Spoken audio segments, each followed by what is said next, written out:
What is going on, guys? Welcome back to the channel. Today we're going to talk about must-start players of Week 16 in fantasy football. These are the players that are for sure going to take your fantasy team and your lineups to the next level so that we can be fighting for a fantasy football championship next week. And hopefully, if you're watching this video and you're not in the playoffs still, maybe you're trying to avoid being in last place, that's where I'm going to come in, step in, and make sure that you're not doing any fantasy football last place punishments. I've seen how crazy those can get. I don't want you to go through that. So without further ado, roll the intro.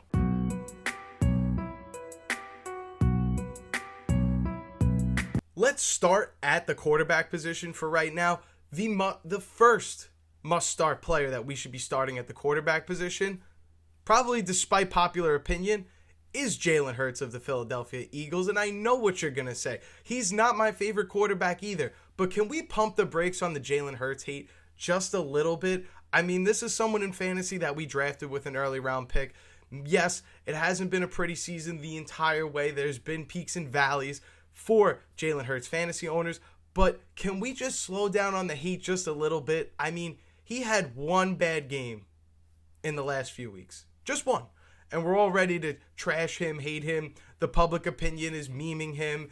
You know, the Monday Night Football game wasn't good, and I understand that. But Jalen Hurts is a must-start quarterback against the Washington Commanders this week. I don't love handpicking stats, but if we just take away that Monday Night Football game against the Chargers, over his last 4 games, the lowest he scored was 16 fantasy points. This is not somebody that's a bum, someone that should be sitting on our benches. You shouldn't be looking at the waiver wire to grab another quarterback this week if you're worried about Jalen Hurts. You must be playing Jalen Hurts if you have him. No exceptions whatsoever. Let's stop acting like the sky is falling for the Philadelphia Eagles. They're going to be just fine. The schedule is lightening up just a little bit for them. This is a perfect time for them to show their dominance once again and show why that they deserve to be one of the contenders in the NFC. So Jalen Hurts is a must-start player, and so is A.J. Brown, and we'll probably get to talk more about Eagles wide receivers as the video goes on. The next quarterback I want to talk about,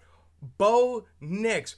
Bo the baller, Bo the game changer. I'm still working on nicknames for my favorite player.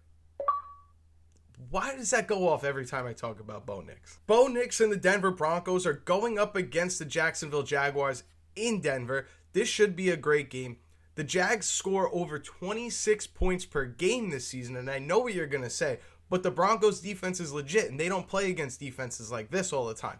Well, actually, it doesn't even matter because both of these offenses can score the ball. Vegas currently has the point total for this game at 46.5. So if you were thinking going into this as a fantasy football player that this is going to be a tight 20-17 game, that is not the case. Both of these teams should be scoring in the 20s. That means there's touchdown opportunities on both sides of the ball for the Jaguars and for the Broncos. The Broncos should be scoring quite a lot of points in this one. Denver played a really good defense last week, and we didn't think that Bo Nix would deliver and ball out. Bo Nix is in a spot yet again to deliver for us in fantasy, and that's why he must be started if you have him. This season, the Denver Broncos are 12th in points scored per game, and the Jaguars are 8th. So these are two teams that know how to move the ball down the field, know how to put points up on the board, and that means we need to be playing the quarterbacks in this matchup as well because we can't afford to leave 2 or 3 touchdowns on the bench this week in fantasy. This is win or go home. You can't afford to make these kinds of mistakes, and Bo Nix will keep you from making those mistakes. I promise you. The Jaguars' defense is pretty solid, but guess what? The Packers' defense is even better, and Bo Nix had no problem carving them up last week. So make sure that Bo Nix is in your starting lineups this week because he is a must-start player, ladies and gentlemen. Next, I want to talk Aaron Jones of the Minnesota Vikings, who's going up against the New York Giants, and I know it's been a rough stretch if you have had Aaron Jones in fantasy, and I understand watching the game last week, they took Aaron Jones off the field a lot in the red zone and gave the ball to Jordan Mason, or at least let Jordan Mason play those snaps. I would not be worried about that. Aaron Jones is probably going to see more than half of the snaps in this game, probably going to get his 10-plus carries, a few receptions out of the backfield, and the Giants give up the most fantasy points allowed to the running back position. We just saw how great Ja'Cory Krosky-Merritt looked against them, had one of his best games since early on in the beginning of the season. In 5 of his last 6 games, he's seen at least three receptions. That's great for PPR numbers. We're probably going to see an Aaron Jones with a lot better efficiency than what we've seen over the last few weeks against teams like Dallas and others. And now we have an opportunity to must-start Aaron Jones against the New York Giants. And with Aaron Jones' snap count increasing in each of the last 3 weeks, the days of him playing 40% of the snaps on this team are likely over. He's probably going to see well over half of the snaps in this game, which means plenty of opportunities on great efficiency because the matchup tells us that they give up a ton of points to the running back position. Aaron Jones this week is a no-brainer must-start player. I feel like I'm starting to become a Kenneth Gainwell fan YouTube account because all I do every single week is talk about how he must be started, and I have been right, obviously, except for 2 weeks ago against the Bills. But other than that, Kenneth Gainwell has delivered every single time he's been on one of these video lists. The what is now nimble and fragile Aaron Rodgers over the last 2 weeks, focusing on dumping the ball off to Kenneth Gainwell as much as possible. Kenneth Gainwell has seen 7 targets in each of his last 2 games, so he's got the PPR upside, and he's taking away valuable carries and opportunities away from Jaylen Warren, making Kenneth Gainwell a must-start player at this point in fantasy. Detroit is a tough matchup for the Pittsburgh Steelers and their running backs, but what could also help and provide us with great fantasy football production is the fact that the Steelers are going to be in a negative game script, probably trailing in this game, and they're going to have to throw the ball a lot, which means a lot of dump-offs to Kenneth Gainwell yet again. So Kenneth Gainwell must be in your lineups if you have him in fantasy. Now let's shift the focus to the wide receiver position. I want to talk about Devonta Smith, wide receiver of the Philadelphia Eagles, and I know he had a pretty poor game last week, only saw 2 catches, but he was pretty much phased out of the game script once the Eagles went up on the Raiders, and the Raiders could not move the ball down the field with Kenny Pickett. It doesn't even matter who they would have played at quarterback. They had no chance of moving the ball against the Philadelphia Eagles, so that means no opportunities for Devonta Smith. But if we go and we look at Devonta Smith over the last few weeks, excluding that game against the Raiders because it was over in the first quarter, let's just be honest. Taking that Raiders game week 15 out of it, so let's look at post-bye week, weeks 10 to 14 for Devonta Smith. He's been averaging just under 8 targets a game. So this is a player that has been seeing the ball yet does not have the touchdowns to support those targets. That has to change at some point. We're going to start seeing a Devonta Smith who finally gets into the end zone as long as he's seeing 7+ targets per game. This is a matchup that I truly believe against the Washington Commanders, a team that gives up a lot of fantasy points to the wide receiver position. This sets up Devonta Smith, A.J. Brown, and Jalen Hurts for monster fantasy weeks, and that's why Devonta Smith must be started if you have him on your rosters.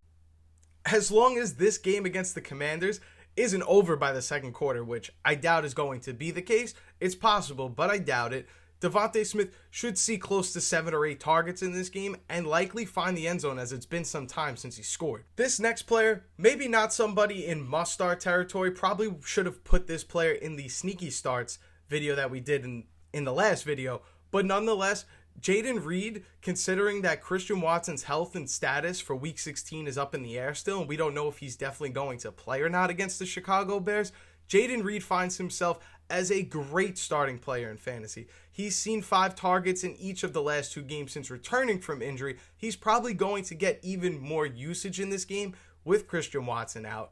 I truly believe that if you have Jayden Reed, this is somebody that you want in your fantasy lineups because he's going to get the opportunities against the Chicago Bears. It's likely that we see the usage for Jayden Reed. Plus, this is someone that can get rushing attempts, even though against the Broncos he didn't have any. This is a player that's probably going to touch the ball more than he has in the last 2 weeks and maybe even find the end zone, which makes Jayden Reed a great start if you have him in fantasy or even if he's still available in your leagues. Finally, for the tight end position, maybe someone that is easy to say now that it's in hindsight after Thursday night's game, but Kyle Pitts is a must-start tight end in fantasy because he's been absolutely balling over the last 4 weeks. He is the number 1 tight end in fantasy, and I understand 45 of those PPR points came in one Thursday night game. Those 3 touchdowns really helped him get to a place where he is over Trey McBride, but he has 1 less target and 1 less reception than Trey McBride over the last 4 weeks of fantasy. Trey McBride has been amazing this year. There's no doubt about that. he's rivaling the numbers and actually has better fantasy points over the last 4 weeks than Trey McBride. So Kyle Pitts finds himself now as an elite tight end start, and he must be played in fantasy if you have him. That's going to wrap it up for our must-start players in Week 16.